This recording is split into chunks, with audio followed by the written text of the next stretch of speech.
It is time for another episode of the Tan and J Man Show. It is Thanksgiving week, one of my favorite weeks of the year because there's a lot of food, there's a lot of sleeping, there's a lot of doing a whole lot of nothing. And it's I would say a top three sports week of the year. You have college basketball throughout the day with all these holiday tourneys. You have football all day on Thursday, and then all weekend, really. So one of my favorite weeks of the year. How you doing tonight, T-Dog? Doing pretty good, Jay, man. Yeah, you took the words out of my mouth. Thanksgiving, food, family, Fired up. football, college basketball, a lot going on. Yeah, can't complain. Can't complain. Well, I brought some birdie or bogey with me this evening. Let me get the banner up here.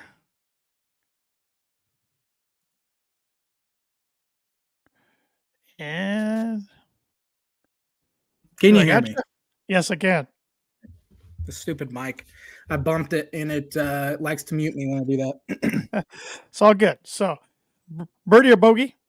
And I got the wrong bumper up there. There we go.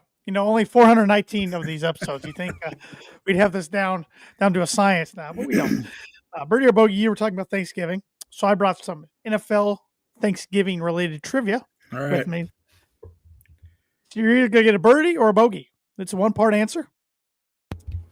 Well, there's one team in the NFL who's never played on Thanksgiving. Name me that team. Oh, man, 32 chances. Or 32 teams I got to pick from. Obviously, throws the Cowboys, Lions off the list. But, right. That's a good question. I have no idea. Birdie Bogey is brought to you by Arlington Public House. Arlington Public House is upscale cuisine and cocktails with a casual atmosphere located 703 Main Street in Rochester, Indiana. Over the weekend, they had apple bacon. That was last weekend. I see the date there. So they obviously have not put a newer special up. But 2 weekends ago, they had apple bacon scallops as their special for the weekend. So they have incredible specials all weekend long. Yep, I know we say it quite often here on the podcast, but you really can't go wrong with anything on their menu. Mm-hmm. So you won't be disappointed with whatever you get. So if you're in the northern Indiana area, go down to Rochester, Indiana, go up to Rochester, Indiana, over to Rochester, Indiana, wherever you live, whatever direction, and give Arlington Public House a try. Yeah, fantastic. Do you have some pick six for me? I do. I thought we'd do that right away since we did not get to that last week. So I have some pick six. In the recent news of Daniel Jones getting released, he was benched and then released just a few days later. The Giants organization's a mess, for one. They had him playing scout team safety. Their team was like, we want Daniel Jones to start pretty much. So that got me thinking the 2019 quarterback class was brutal. Very bad. Starting with Daniel Jones. Yeah. The Giants jumped the gun when they gave him the contract. Understand why they did it at the time. Everybody's trying to nail down quarterbacks, and really now a few years later, you look at his contract, it's not near that awful financially as a lot of these other quarterback contracts have been. But I think he's a nice backup. Mm-hmm. He's not an NFL starter. I think he could be a good backup for some teams. We'll see where he lands this week. It'll be interesting. But, he was solid at Duke, but I never thought maybe he was I didn't think he was really top 10 pick worthy, even though if I believe correctly in my mock draft that year, I nailed him at 6 to the Giants. Was that the year you made like 10 straight picks or something like that? I don't recall if that was the year or not. But yeah, I think he'll be a good backup for somebody. But he's just, I about said Danny again. Tommy DeVito is not the answer either in New York. No, and neither is Drew Lock. So they will be drafting somebody. Definitely, and I think they'll end up with probably a top 2 or 3 pick. And maybe the reasoning for starting DeVito is we want that number 1 pick. Sure. To take whoever is there. I don't think it's a great quarterback class though. On the surface right now, but you got Shadir.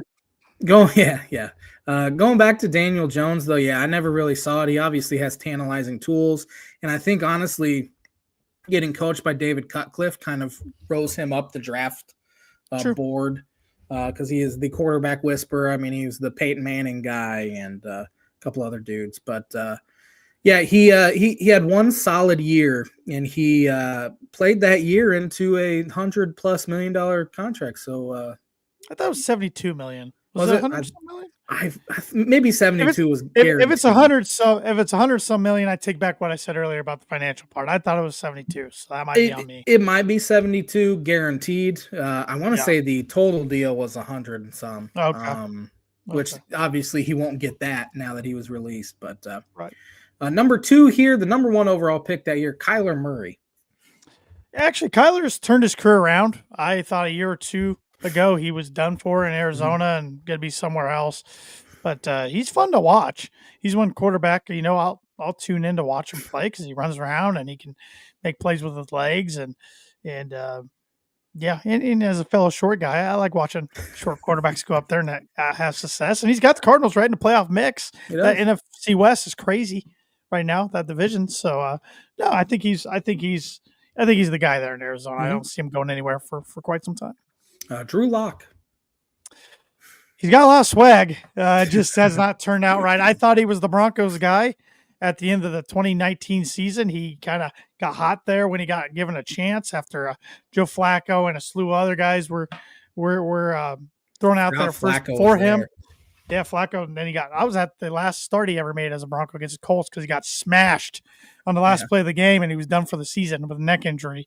And then Lock wasn't healthy, so they threw out some other guys, Brandon Allen and Brett Rippon and Jeff Driscoll and some other guys. And then the 2020 season was supposed to be his, and he just didn't play very well. And they brought Bridgewater in 2021, and he just, and then he was part of the Russell Wilson trade. So once again, I think he can be a solid backup in the league. And the Giants are paying him like $5 million right now. Yeah, it's clearly a we want to tank sort of deal. Having DeVito jump Lock because Lock's been QB2 all season. So and he was pretty mad, I think, I don't in his blame comments last week about I was told I was coming in here QB2 and he gets jumped by QB3, but very swaggy and actually seems like a pretty nice guy. I know I was a little nervous when the Broncos drafted him because I thought he was pretty cocky at Missouri, but he's been humbled, I think, by the NFL pretty quickly. Will Grier. That's a name I haven't thought about in a long time. I can't even tell you if he's done anything in the pros. I think about his college days right away, and he played for like 5 schools. Yeah. So is he still in the league? All of these guys are still active. So I don't know if he's a practice squad guy. Only 6 of these quarterbacks are. I think there was one other quarterback. I can't remember who it was that's still active, but the rest are no longer in the league at all. Yeah, Will Grier was at Florida. He was at West Virginia. Did he end his career at West Virginia? I think he did. So yeah, I don't have much else on him except that. Jarrett Stidham, Broncos legend. he's their backup right now. He had a chance to be the starter, but Bo Nix beat him out pretty quickly and in the preseason and training camp. But fine backup, expensive backup. Broncos, I think, are paying him. I think it was a $10 million backup for 2 years. I doubt he'll be there next year. He'll probably be elsewhere. He and Zach Wilson both. But I saw him put on a show at the Music City Bowl. Back in 2018. My gosh, they could have put up 100 if they wanted to. I was just about to bring that up because I've seen a lot of bowl projections. Majority of bowl projections have the University of Illinois playing in the Citrus Bowl against Alabama. And that reminds me a little bit of that game because going in, you're like, man, I think Auburn will be just mad that they're in this game and they won't care. And they end up putting up 80 points. I think that would happen against. I mean, it was 4 plays into the game, and good buddy of the show, Evan Webb, and I look at you, we're like, "Yeah, we can't keep up with these guys. This speed is just stupid. Speed is just stupid." So, last one here, Gardner Minshew. Season ended yesterday. Yeah, I broke his collarbone. Nasty fall. That's what I thought he did. He was grabbing right away. And I got to be careful. My dog's up here in the room because yesterday when my wife and I were watching the game and she goes, what do you think happened to him? I said, I think it's his collarbone. And I said it a couple times, just her and I talking. And my dog heard the end of that word and started doing this. Head tilting. And then I had to go give him a TREAT. I'm spelling that because once again, that's a target word. Yeah. So I can't believe dogs haven't learned how to spell yet, honestly. I'm waiting for it. We're all in trouble when they do. Yeah. So, but no, Mitch Hughes, once again, another good backup. Mhm. He's not a starter in this No. league. He's had plenty of chances. I mean, he started in Jacksonville, started in Indianapolis, started now in Vegas. Good backup can come in tough spots and help you win some games, but he's not a guy you can rely on to take it to the playoffs. So that's another character. Yeah, oh, definitely. That's another team. Assuming they're going to start Desmond Ridder the rest of the year. I don't know how long O'Connell's out. He got back today. He's off injured reserve today. But that team is so bad around him. Yeah. They play better at home, of course, than they do on the road, but they're gonna be looking for a quarterback. Yeah, so. Raiders have Shadur Sanders written all over it. And he likes a lot of their tweets and stuff. So every single time they lose, he says like "Thank God" or something like that, or "Praise the Lord." So. he has silver and black written all over him. I'd entertain it. For somebody who hates the Raiders and hit him twice a year, unless he turns out to be really good. Then it's like, great, Mahomes, Sanders, and Herbert twice a year, every year. Hey, Bo Nix has looked awfully good. He has. I think he might be closing in on Jaden Daniels if he hasn't passed him for Offensive Rookie of the Year. So 1,000% agree. Yeah. So that will do it for a pick six this week. Yeah, that's a fun pick six list. I thought you might go a Thanksgiving route, but I'm glad you didn't. I've done that in the past. You have. So you have. So and that is the Pick Six segment, which is brought to you by this week, like it is every week, Performa Print 2 Promo Group. If you're looking for a trustworthy, dependable resource for next trade show, company picnic, or a sales meeting coming up in 2025, Performa Print 2 Promo Group has over 50 years combined experience in promotional products and commercial print. They strive for a fast and efficient response to all your print needs, so you need to look no further. Let them be your one source print and promotional company today by giving Barbara Van Weinsberg a call at 574-210-3815. You want to talk some college hoops? Yeah, I would love to talk some college hoops. Both of our teams took L's last week, but I don't think it's anything neither of us need to be worried about. No. Your team lost to Alabama in a neutral game that was practically a home game for Alabama down in Birmingham. And my team lost a true road game up in Milwaukee against Marquette, who is I didn't see where they landed in the rankings. They presume they're a top 10 team now. Probably. But I think it's two L's that both of the teams can learn a lot going forward. Yeah, and both pretty inexperienced teams. I know Purdue still has Braden Smith and Fletcher Lawyer, but for the most part, very inexperienced. Trey Kaufman too. But besides those three, in TKR. Yeah. So going on the road this early in the season, I mean, who cares what the final score is? Honestly, I'm sure you saw some good things and you saw some bad things. I didn't watch any of that game. It was mostly bad. They were lucky to be down by 7.5. Okay. They kept it decently close till about the last 8 minutes. Marquette really pulled away, but Marquette's, Shock a smart team. They're in what I respect about them. He runs this program a lot like Matt Painter, to where he doesn't use the portal much. He's got these experienced dudes that have grown up in the program, got better and better. They're aggressive, they're fast, they're physical, and they made Purdue turn it over 18 or 19 times. I don't believe what it was. Whereas against Alabama, Purdue turned the ball over 3 times. They tied for a program low all time. So that was the difference. Purdue really wasn't shooting well and turned the ball over a bunch. And Marquette was getting to the rim and finishing at the rim, whereas Alabama would get to the rim and then try to kick it out for a 3.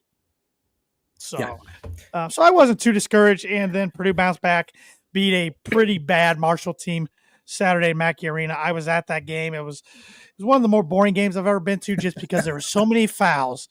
The game took forever. There was no flow to the game. And Marshall shot 3 for, I want to say 30 or 31 for 3. That's bad. Just awful. Just couldn't hit the broadside of a barn. So Marshall's had some good years in the past too. They have. When D'Antoni's brother was there, they were pretty good. Yeah. But that Purdue loss to Marquette kind of reminds me on the surface of 3 years ago when Illinois went there, and they ended up losing by 1, but they turned it over 26 times.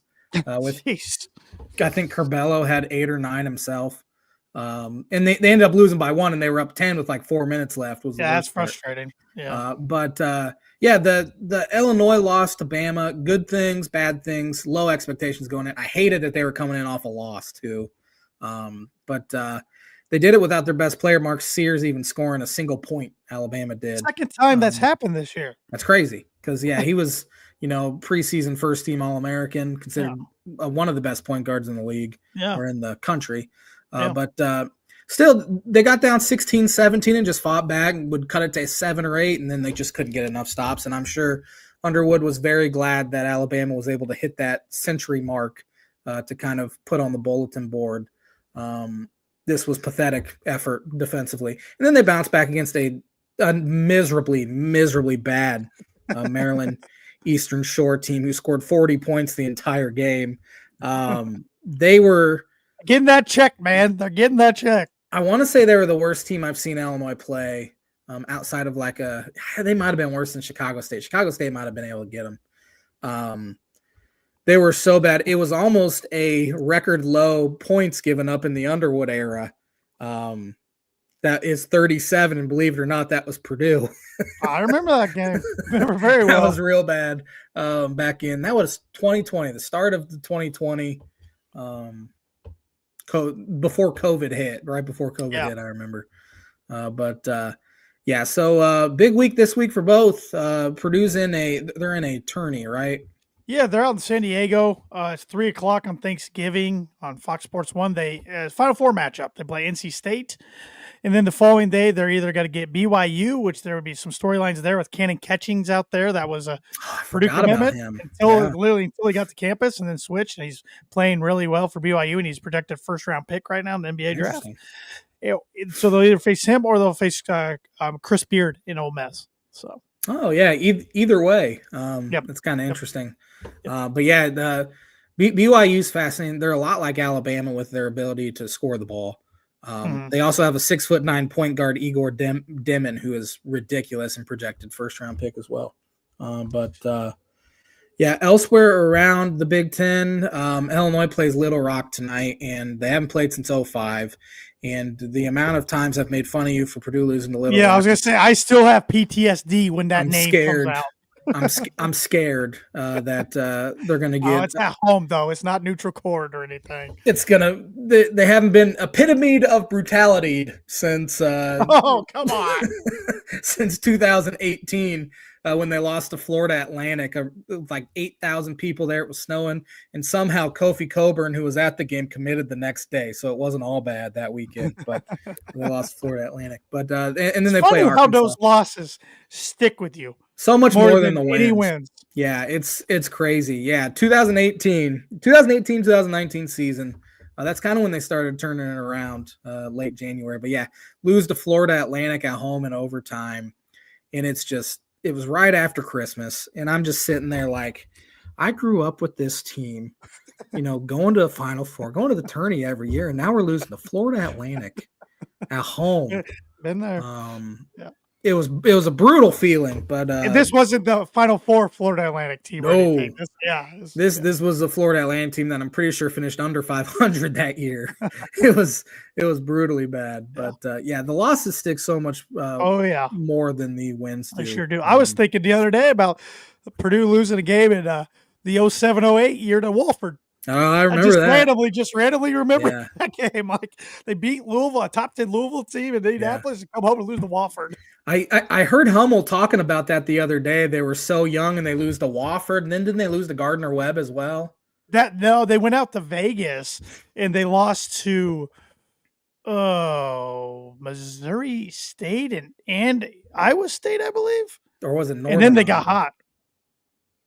Something, but they lost to Gardner Webb and North Florida the 14-15 year because it looked like Gainer was in trouble, and then that was the Vince Edwards, Isaac Hotsko, Matthias, PJ Thompson freshman year, and then they got hot.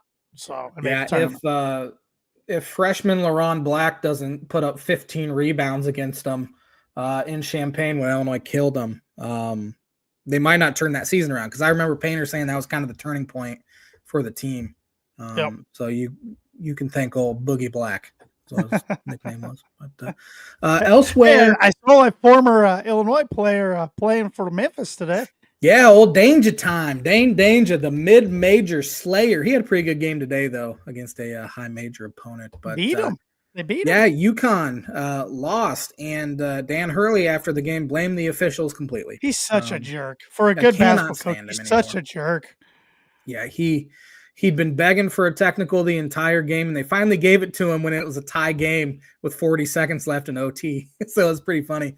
But he said so the call that he got mad about was Liam McNeely got called for an over the back in a tie game with 40 seconds left, and he pretty much said the Memphis guy gave a half effort, and our guy went and got the rebound because he was playing harder, and they bailed Memphis out essentially. And he said, "My technical didn't lose us the game; the blanky officiating did." So I'm sure he'll get a hefty fine from somebody, Yeah. whoever's in charge of that anymore. No one knows who's in charge of anything because it wasn't a Big East game. So I don't know if Big East can fine him. Can they? I don't know. The NCAA is worthless. So, but, yeah, I got no answers there. Yeah. But, elsewhere around the Big Ten, I haven't watched much, but I know you have. I know Rutgers lost over the weekend. Lost at Kennesaw State, which is a lose-lose. I mean, it's not a you're lose-lose. Just asking to lose. Yeah, you win. Who cares? At best, that's a quad 3 road win, maybe even a quad 4. But you lose, and it's a disaster. Can keep you out of the NCAA tourney.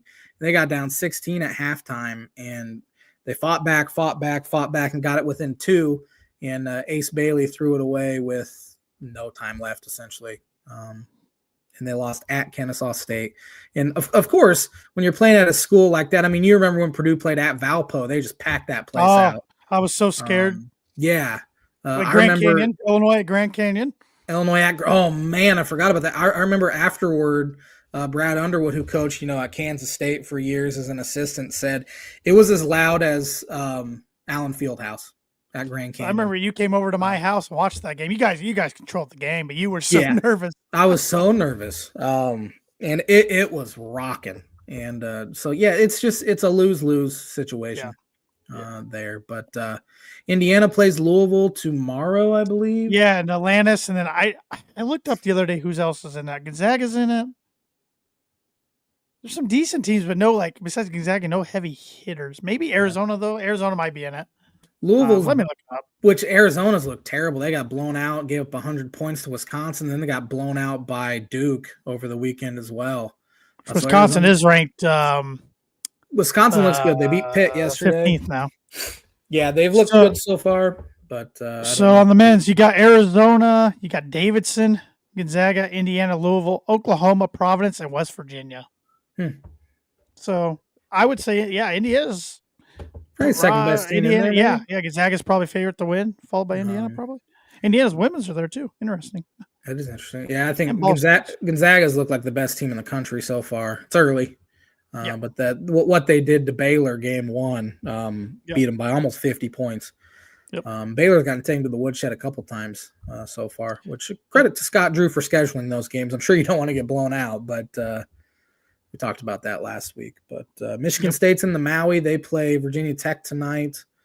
Virginia Tech's bad. They had a bad home loss to somebody. Their sports are just bad anymore. I don't know. Yeah. The football team used to be like national title contenders, and now they're scratching and clawing to get 6 wins every year now. I don't know how they turn that thing around. You got to hire the right coach, obviously. But, Yep. So this is the time of year I really start digging into college basketball deeper because college football is wrapping up, or at least the regular season, and the games start getting really good this time of year with Thanksgiving, and then now in the Big Ten, at least you got conference games coming up next here in a week. Yeah. So I know this isn't Big Ten. Who's Purdue's conference games in December? It's Penn State and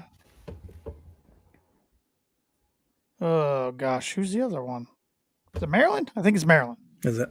Okay. Yes, it is Maryland at home. At Penn State and Maryland at home. Yep. Illinois starts at Northwestern. I wish this game was in like mid-January, but that just makes me nervous that it's game 1 because Northwestern's look like garbage so far, but they won't then. They won't. And then they play Wisconsin at home, which again, that's not the easiest too. I'd probably prefer to play Wisconsin in mid-January or February and they wake up because I don't think they're this good. They're getting incredible contributions from John Tonje, who's averaging 23 points a game. He's a transfer played 7 games or so at Missouri last year, averaged 8 points a game I think it was 14 points a game at like a mid-major the year before. And he put up 40 a few weeks ago, last week, I think. So I don't believe in Wisconsin. Never have, honestly, since Bo's not been there. But and one thing I wanted to mention, Marquette's win did snap Purdue's long non-conference win streak, but also it was the first loss. Well, of course, besides the national championship game, which this doesn't happen there, but it was the first loss Purdue's had in like 4 years, going on 4 years, where they haven't got court stormed. yeah, So that's crazy. Kind of nice. It's kind of different, kind of nice. So. Yeah, well, when you're ranked in the top 10, you get court stormed yeah, a lot. I know it. And this isn't Big Ten related, but did you see Notre Dame's loss Friday night? It was to a bad team. I don't know how they lost. Elon at home. It was the Elon. They lost by 13. Year 2 of Shrewsbury, and they were supposed to be better, and they probably are better than last year because they were one of the worst high majors last year. But I wonder if it's one of those. I wish I would have stayed at Penn State sort of deals so far. He did sign the highest ranked recruiting class in Notre Dame, the modern era. But yeah, I think he's a good coach. But it's like, I can't have too many of those. Yeah, especially. I mean, year 2, you probably have a little bit more grace, but losing a bye game. You know what they say? I don't even know what's Elon's. What's Elon's? What's their nickname? They've had some good years. I want to say it's a weird nickname. Let's see here. They are it's in North Carolina. Mm-hmm. It is. Come on. Oh, Phoenix. Elon Phoenix. That's interesting. It's a bird. Yep. In a city, but it's a bird in this case. Yeah. In a city. Yeah. But any more thoughts on the hardwood? No thoughts. Yeah. And I got nothing NBA. I haven't watched a single second. No, me either. Don't know. I think I saw standings today on Twitter, and I think Golden State's winning the West. They haven't been good in a few years, but they're winning the West. I couldn't tell anybody's record. Nothing. I check Jaden Ivey and Zach Edey box scores from time to time. That's about all I do. Yeah, that's all I do with Ayo Dosunmu. Terrence Shannon got sent to the G League, and he put up 34 and 38. And they called him immediately back up. Oh yeah. But he's not getting minutes. I mean, it's a tough team to get minutes on. But, yeah, sure is. Other than that, though, I haven't followed anything. Years. I'm just waiting for the Sox to come back. So yeah. I want to talk some college football. Let's do it. It's rivalry week this week. It's the last full week of the regular season. We'll have conference championship games coming up. We'll have Army-Navy coming up, which should be a good one. But it is the last week of the regular season, so it's rivalry week for most teams. Some teams don't have rivalry games. But I was going to come up with a list of, like, name the matchup based on the trophy, but I didn't do it. I'd be terrible at it, so I'm very glad you did. Or like name the game, because some of them has like a name to it, But is it interesting slate of games? But what were your big takeaways from this week? This week got kind of crazy as far as the college football playoffs concerned. Definitely did. Indiana, you needed them to show, that they could hang, and they really didn't. But then they were helped significantly by the SEC's implosion with A&M losing and Bama losing. Who else Mississippi lost? losing. Ole Miss losing, yeah. So it kind of balanced it out a little bit. And if they put a 3-loss Alabama in, that's pathetic because their losses aren't good. They don't have great wins either.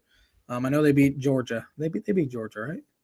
Yeah, Alabama beat Georgia. Yep. They were killing them, and then Georgia came back and then threw a pick in the end zone. Yeah.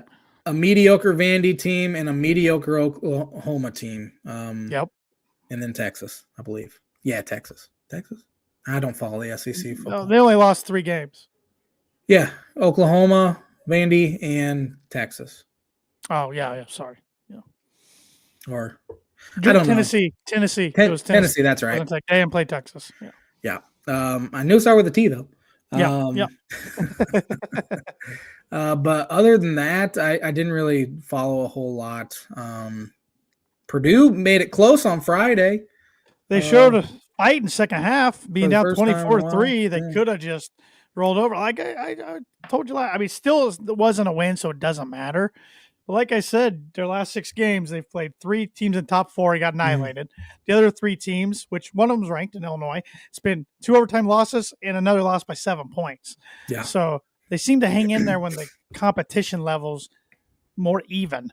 But man, they should have tied the game late. Jamal Edgerton Yeah. burned a guy by 20 yards and just flat dropped. And that's Yeah. the season and the team in a nutshell. They are not good to start off, and then they just can't get out of their own way. They just make mistakes, and they're I think the line's up to 29.5 against Indiana. I think it opened up at 25.5. I don't recall a line in that series being bigger, at least when Purdue's been an underdog.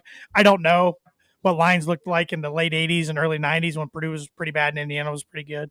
But it's the biggest underdog line I can remember at least.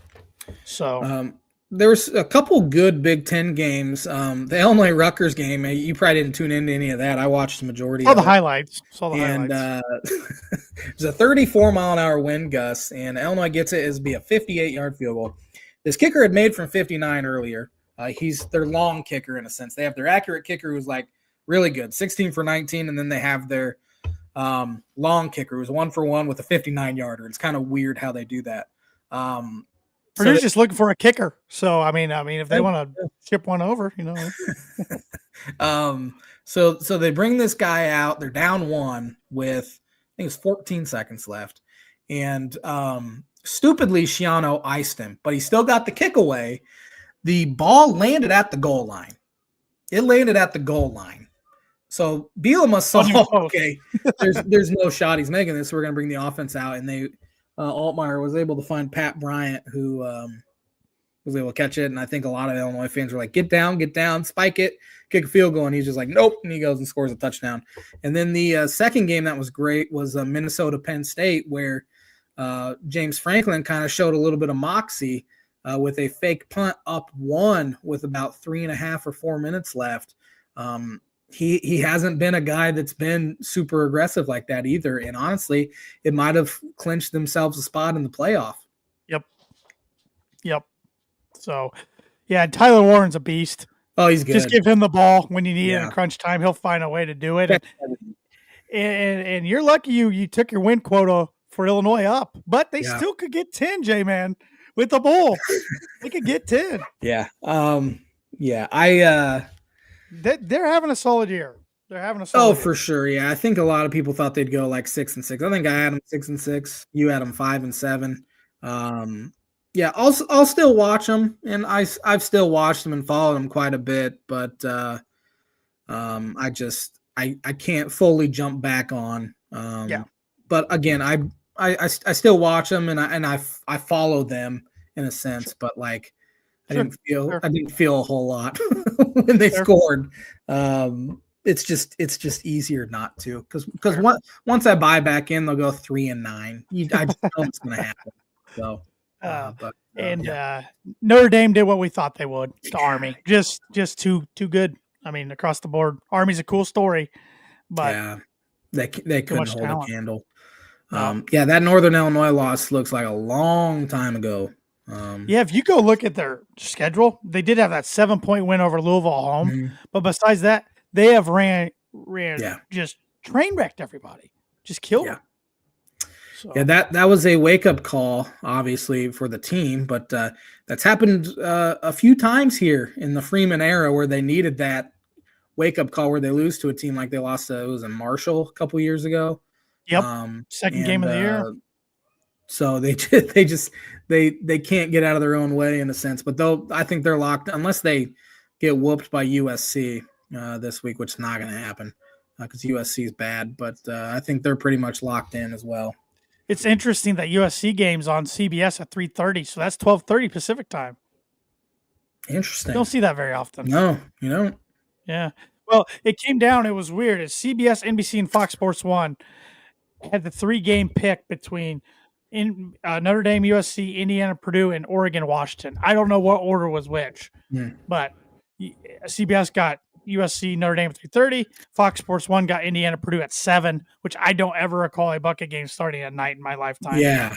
3:30, yes, but not at night. Yeah. And then NBC got Oregon and Washington, which I thought NBC would get Notre Dame USC, and CBS would get Washington, Oregon. But Yeah, I don't ever remember Notre Dame did play on CBS earlier in the year, didn't they, against Purdue? I was like, I don't remember Notre Dame ever playing on CBS, but they have earlier. They do occasionally on the road. Now they will more often when they play Big Ten teams, of course. Yeah.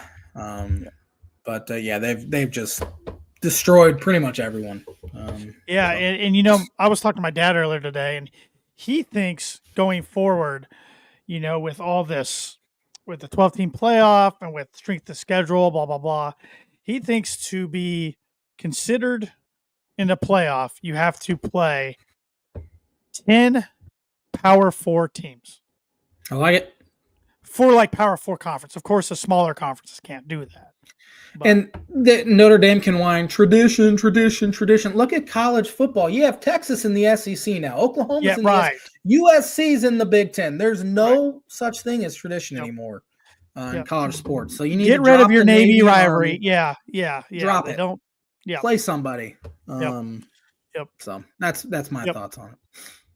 Because you look at the Big Ten, they play 9 conference games. SEC plays 8, and then a lot of times it's cupcake teams. Yeah, I mean, you had Georgia play UMass this week, and Alabama played Mercer last week, and that's embarrassing, honestly. And they always do it in November too. I don't get it. Play it week 1 if you're going to do that. Right. So I've always said like, well, in that case, Purdue wouldn't be able to do what I'd like them to do. But like next year, Purdue's non-conference schedule is like Southern Illinois, Ball State, Notre Dame. That's my ideal. Like sure. You got one Power 4 team. Well, Notre Dame's not, but you know what I'm saying.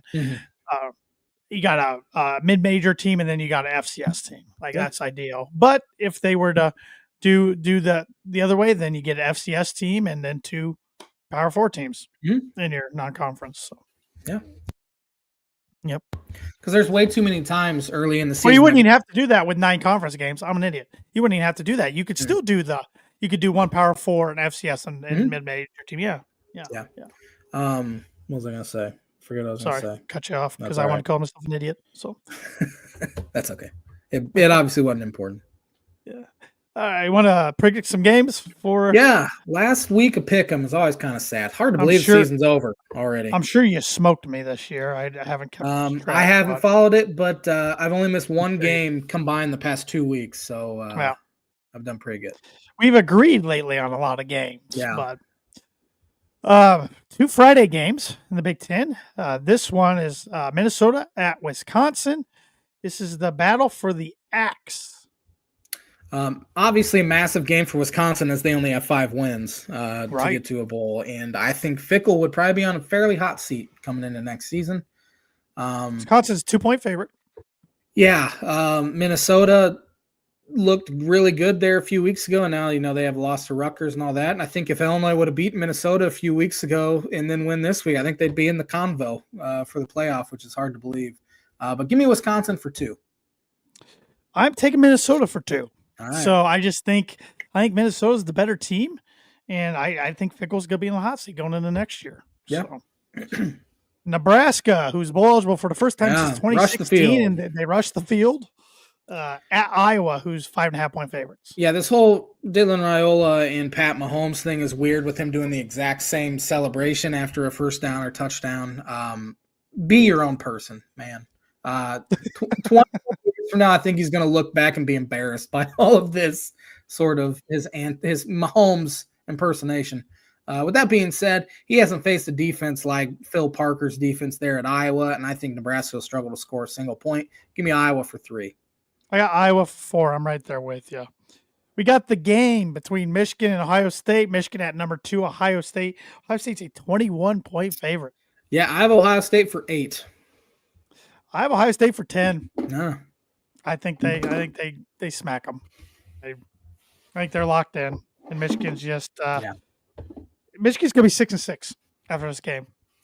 Yeah, we've seen this happen with interim coaches, and I think Sharon Moore will probably be on a hot seat. If they go 6-6 again, I think he's toast. They won't go there because they won't go to this bowl because they do draw too many fans. But you know that Detroit Bowl's like, oh, this is our chance to get Michigan. I wouldn't be surprised if Michigan turns it down like teams do at the NIT. Yeah. Yeah, well, now so many players don't play in the bowl games, Yeah. or they're already in the portal. So, number 22, Illinois at Northwestern. This game's at Wrigley Field, correct? Correct. Yes, I believe Okay. so.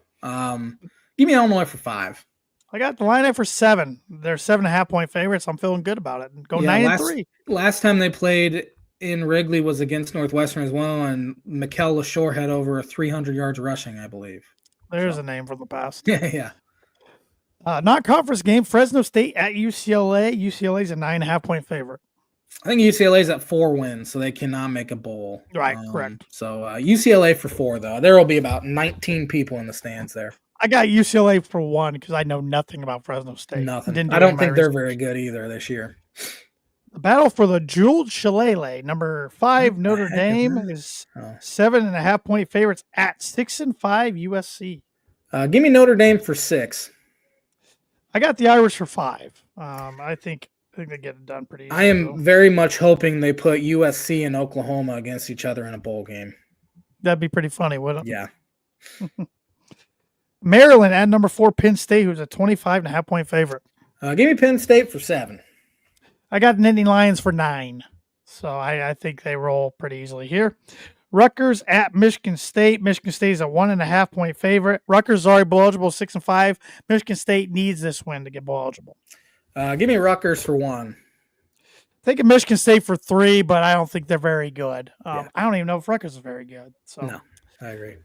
Washington at number 1, Oregon, who is a 19.5-point favorite.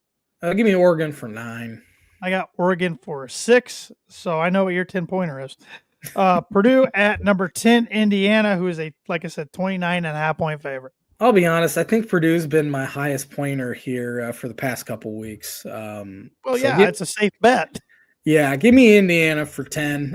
I don't think they cover, though. I think Purdue plays with a little bit of pride this week and keeps it 24 or less. Hope they would. I mean, if they could come back from 24-3 against Michigan State, make it a game, it's like, okay, you still got some pride in you, and you're playing your rival for a rival, which, rivalry games, crazy things can happen. And it's very unlikely, but you got the chance to do the funniest thing ever. Yeah. And ruin your rival's dream season. But with that said, I don't think it happens. I agree with you. I think Purdue will cover, but I got Indiana for 8. I just couldn't put 10 on it. Yeah. My heart wouldn't allow it. So, Indiana for 8. Yeah. Elsewhere around the country, let's see the top 25.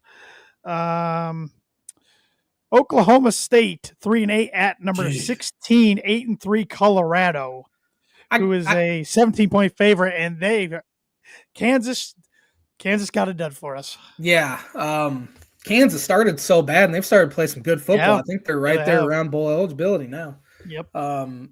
Give me Colorado. I think they need to move on from Mike Gundy there at OK State. Colorado's lucky this is a noon start at 10 o'clock Mountain Time, because a lot of their other games, because they still could make the Big 12 championship, but a lot has to happen. Their game is before all the rest of those games. Because if they were a later game in the day, I could see their players not caring. Yeah. But with that said, I think they'll get it done. The Egg Bowl, Mississippi State, who's been awful, 2-9, at Ole Miss, who's 8-3 and 26-point favorite.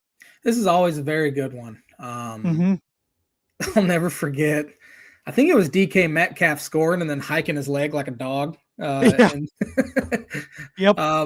With that, give me Ole Miss though. Mississippi State's bad. Yep. Ole Miss rolls. Georgia Tech at Georgia. Georgia's 19.5-point favorite. This used to be the rivalry of all rivalries in college football one time. Yeah.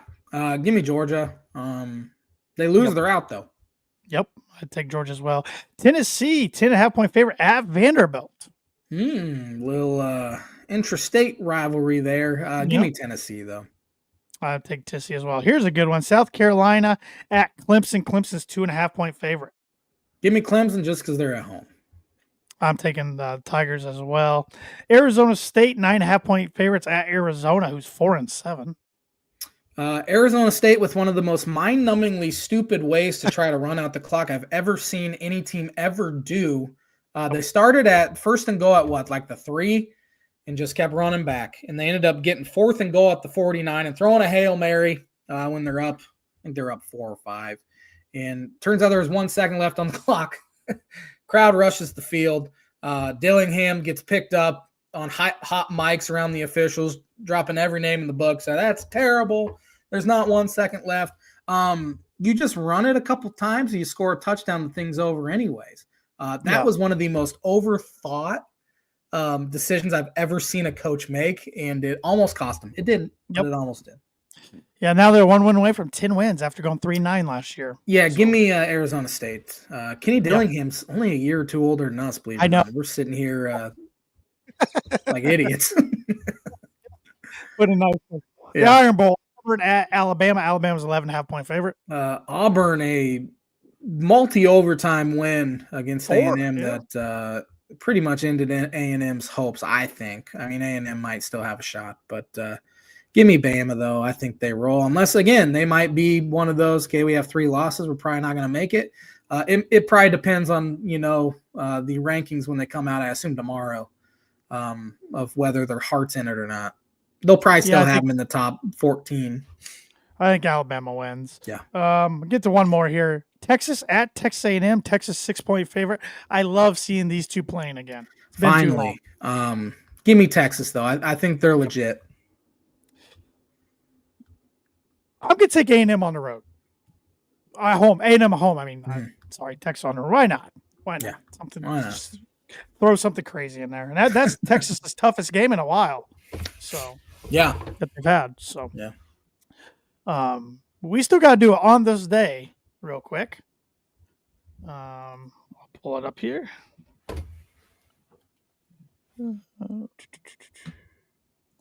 On this day in sports on November 25th. See what we got. Give me some cricket. Give me some cricket. Give me some cricket. Oh, not seeing a whole lot. Some Grey Cup. Let's say 1951, Cleveland Browns halfback Dub Jones tied the NFL record for most touchdowns in a game with 6. He had 4 rushing, 2 receiving, and a 42-21 win over the Chicago Bears at Cleveland Stadium. I have to change my coach's name on our CFB 25 to Dub Lasagna because that's all I do. All I do is win. Oh, boy. Also, in that game, Cleveland was penalized a record 209 yards. That's pretty bad. Yeah. On this day, 1961, NBA's Bob Cousy became the second player to score 15,000 career points. I wonder how many players have done it now. Hundreds. On this day, 1971, who won the 37th Heisman Trophy Award? 71? I'll even give you the position and college. Auburn quarterback. I have no idea. Pat Sullivan. Tip of my tongue. Old Sully. On this day, 1979, Pat Summerall and John Madden broadcast a game together for the first time, a pairing that would last 22 years and become one of the most well-known partnerships in TV sports broadcasting history. The voices of our childhood right there. On this day, 1980, Imran Khan scores his first Test cricket century, scoring 123 versus the West Indies in Lahore. Imran, I got his jersey on. Right Do they wear jerseys? They probably call it something weird. Like you're supposed to know this. I know. I've failed. Let's see here. Do we have anything else good? A lot of cricket actually today, but I'm not gonna read the others. A lot of Grey Cup. Oh man. On this day in 2019, Ravens second-year quarterback Lamar Jackson became the first quarterback in NFL history to throw for 3,000 passing yards and rush for 1,500 yards in his first 2 NFL seasons as the Ravens beat the Rams 45-6. He's an interesting one. He's got to get that big win eventually, like he has to, or his legacy will be tainted. I mean, it took Peyton a while to get his get over the hump. It did. But, Lamar, the can't win the big one is starting to creep up a little bit on him. And on this day in 2020, Caitlin Clark made her collegiate debut for the Iowa Hawkeyes, scoring 27 points, 8 rebounds, and 4 assists against Northern Iowa. She has changed women's basketball in the WNBA. 100%. Yeah. 100%. Trailblazer. Yep. And that's all in the Say segment, which is brought to you by, like as every week, Mooney Woodcrafts. Mooney Woodcrafts is a veteran-owned and operated woodcraft shop based out of Texas with Indiana grassroots. They provide 100% hand-cut custom designs that fit your needs, and their pieces are a great addition to any home, office, or man cave. You can see some of their recently completed projects by visiting them at Mooney Woodcrafts on Instagram and on Facebook. And if you let them know the Tan and J-Man Show sent you, you get 15% off your first signed order. And Thad sent me a design he did last night for a military friend of his, and it's his first full completed sign since his shoulder surgery. So he is back in business full-time going. So get your signed orders in. We are a month away from Christmas. Officially a month away. I have bought something for the first time. All right. Yeah. There you go, J-Man. I'm on the board. Improvement from last week. I'm on the board. Before Black Friday and Cyber Monday. So. Yeah. All right. So but get your signed orders into Thad. He does great work. I could even tell you what I bought because my wife doesn't watch us because she hates us. Well, let's not. Just because somehow she will, or she'll see this segment, or I'll get back to her. We don't want that. NFL, we got 9 minutes. Interesting league around the National Football League, like it always is. And that first window of games towards the end of those games with the Bears, the witching hour was unbelievable. It was awesome. Yeah, Bears game somehow found a way to go to overtime. Then you had Washington and Dallas. Somehow Washington came back and then shanked the extra point. Houston losing a bad one to Tennessee. It was a fun end of first window there. Kansas City surviving. Them too. Yeah, surviving. Carolina. Somehow they found a way to do it. Yeah, so. Shocker. But 3 winners, 3 losers. I usually start with the winners. In my first winner, the Green Bay Packers. They look good, and they took it to a very, very good defense yesterday. I know offensively, Niners have struggled, especially now that they started Brandon Allen on yesterday. Still, Jordan Love looks legit. He turned it over a bunch earlier in the season, but it started to calm down a little bit. Yep.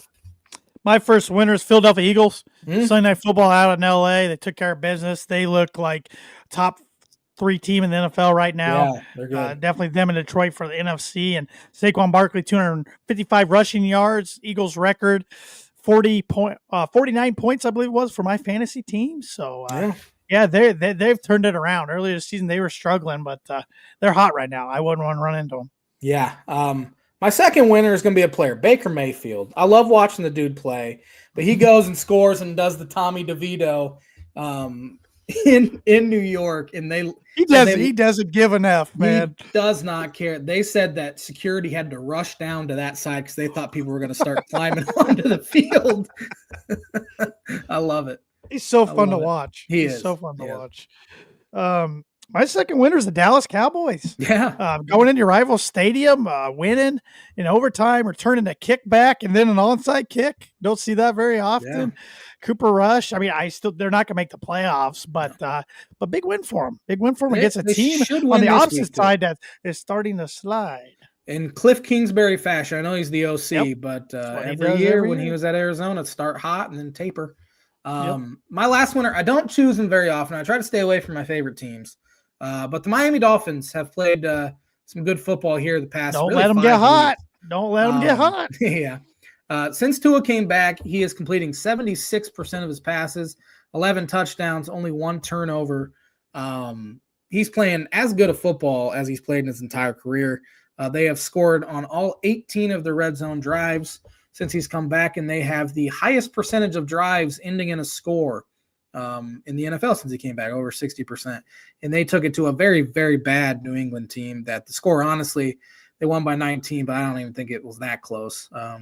They had some issues with their backup quarterback in an exchange with a running back, which should go sign Daniel Jones. I don't think he's good, but he'd be a massive upgrade. He'd be better than Skylar Thompson. Feel pretty good about the way they're heading. Unfortunately, they dug themselves a hole, but they're obviously very talented. And their schedule sets up halfway decent, honestly.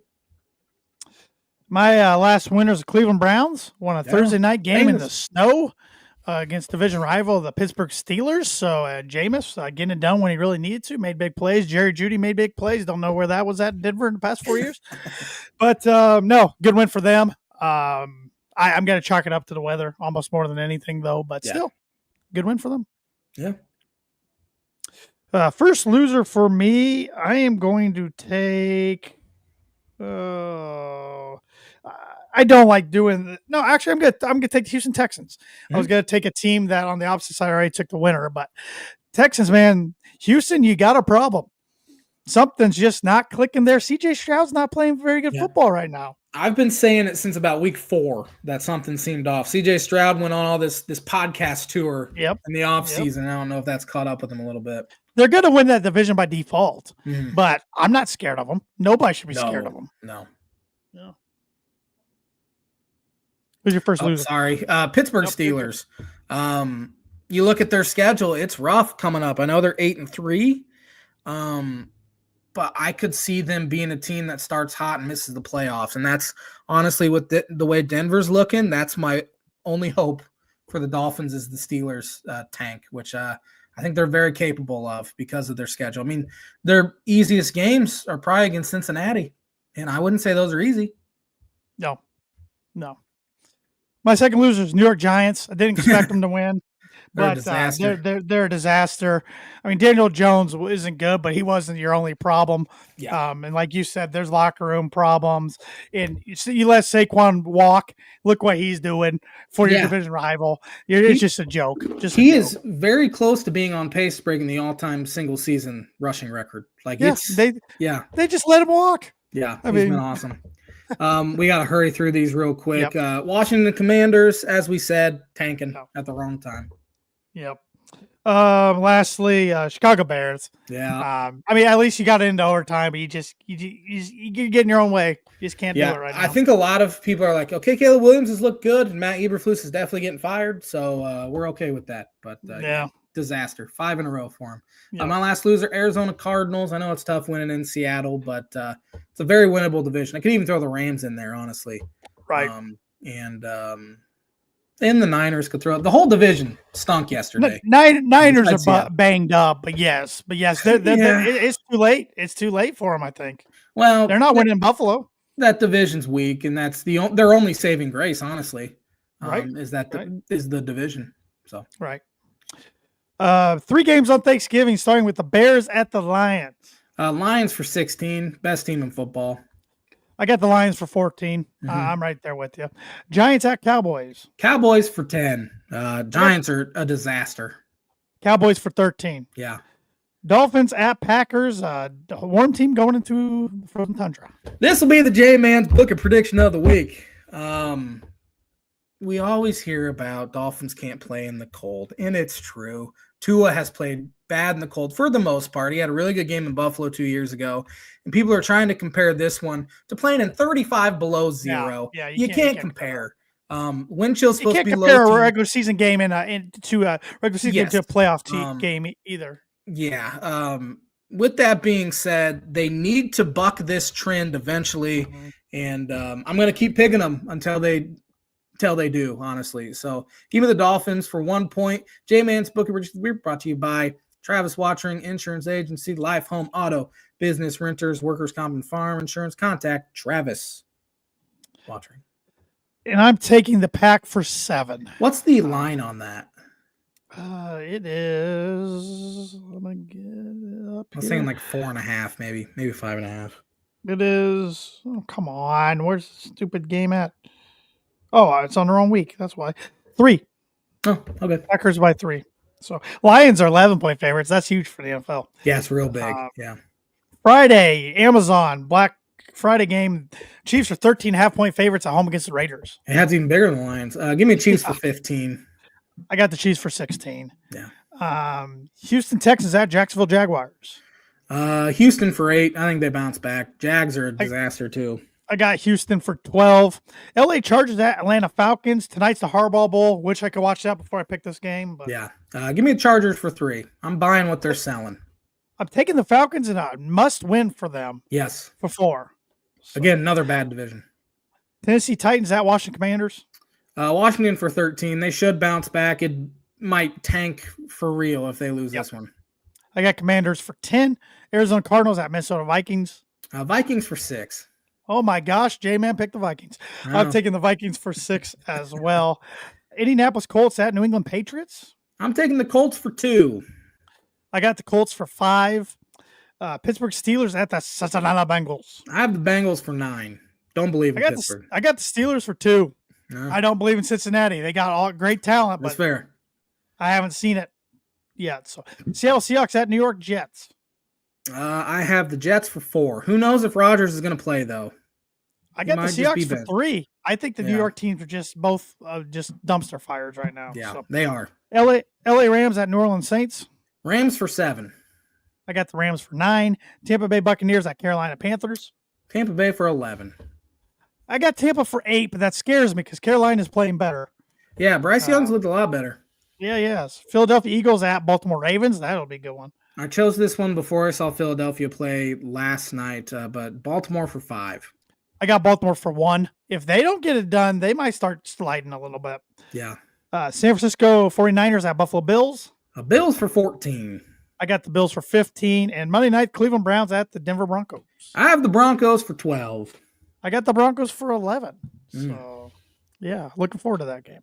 Yeah. Wearing alternate white helmets for that game. Interesting.